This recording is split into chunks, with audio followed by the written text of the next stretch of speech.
IIT मंडी की drone technology कर रही कमाल। संस्थान ने ऑपरेशन सिंदूर में भेजे थे 10 ड्रोन। आईआईटी मंडी के 13वें दीक्षांत समारोह में निदेशक लक्ष्मीधर बेहरा ने दी जानकारी।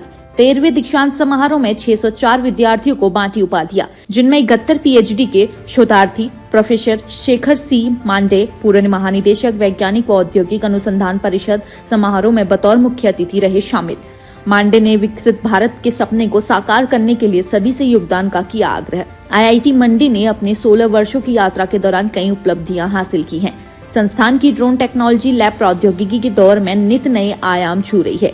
यही कारण है कि जब भारतीय सेना द्वारा इसी वर्ष मई 2025 में पाकिस्तान के खिलाफ चलाए गए ऑपरेशन सिंदूर के दौरान ड्रोन की आवश्यकता आन पड़ी, तो आईआईटी मंडी ने भी इस ऑपरेशन के लिए यहां से 16 ड्रोन भेजे।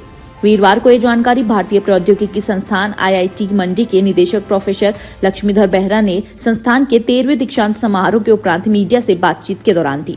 उन्होंने कहा कि भारत को समृद्ध बनाने के लिए आईआईटी मंडी व ड्रोन टेक्नोलॉजी लैब डीआरडीओ मिलकर कार्य कर रहे हैं। इस मौके पर समारोह में मुख्य अतिथि प्रोफेसर शेखर पांडे, महानिदेशक वैज्ञानिक और औद्योगिक अनुसंधान परिषद, ने कहा कि देश आज विकसित भारत का सपना लेकर आगे बढ़ रहा है और ऐसे में सभी को इस सपने को साकार करने में अहम भूमिका निभानी चाहिए।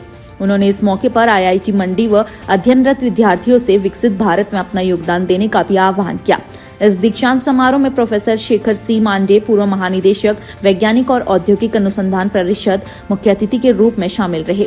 वहीं समारोह में डॉक्टर जगन्नाथ नायक, निदेशक centre for high energy systems and sciences DRDO, और प्रोफेसर बुद्धराजू श्रीनिवास मूर्ति, निदेशक आईआईटी हैदराबाद, विशिष्ट अतिथि के रूप में मौजूद रहे। इस समारोह में स्नातक, स्नातकोत्तर और डायरेक्टरेट कार्यक्रमों के कुल 604 छात्रों को उपाधियां प्रदान की गई, जिनमें 292 स्नातक, 241 स्नातकोत्तर और 71 पीएचडी के शोधार्थी शामिल रहे। इसके अतिरिक्त अकादमिक उत्कृष्टता, शोध, नवाचार और नेतृत्व में उत्कृष्ट प्रदर्शन के लिए कई पदक और पुरस्कार भी प्रदान किए गए।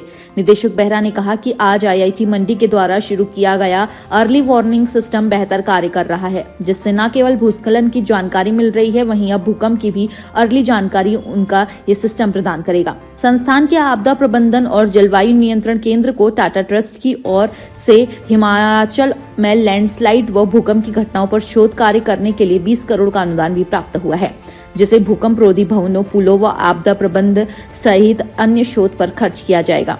उन्होंने आज डिग्रियां प्राप्त कर रहे विद्यार्थियों को संबोधित करते हुए कहा कि 13वां दीक्षांत समारोह उन सभी विद्यार्थियों के गौरव का क्षण है जो आज अपनी डिग्रियां प्राप्त कर रहे हैं। उन्होंने छात्रों को इन उपाधियों के लिए जहां सभी को शुभकामनाएं दी, वहीं इनके उज्जवल भविष्य की भी कामना की। इस वर्ष का समारोह विशेष रूप से 3 नई शैक्षणिक पहलों BTech, MTech, dual degree, BTech with second major और बीटेक विद स्पेशलाइजेशन के पहले बैच के स्नातकों के दीक्षांत से भी ऐतिहासिक रहा। आईआईटी मंडी से इस बार करीबन 10 ड्रोन भेजा गया था हमारी ऑपरेशन सिंदूर के अंदर। अभी हमारी साथ चेस लैब के डायरेक्टर हैं डॉक्टर जगन्नाथ नायक, और हम आईआईटी मंडी और चेस लैब डीआरडीओ मिलकर ये ड्रोन टेक्नोलॉजी को फिर आगे लेके जाएंगे और भारत को समृद्ध बनाएंगे। आज सभी वक्ताओं ने विकसित भारत की बात की है और हम ये चाहते हैं कि हम लोग की जो आज की युवा पीढ़ी हो, जिसे आने वाले समय की जो गंभीर समस्या है उसके बारे में जानकारी हो, और यहाँ पे जो शिक्षा उन्हें प्रदान की गई है भारतीय प्रौद्योगिकी संस्थान में, उसका उपयोग करके वो भारत को एक विकसित देश की ओर ले जाए।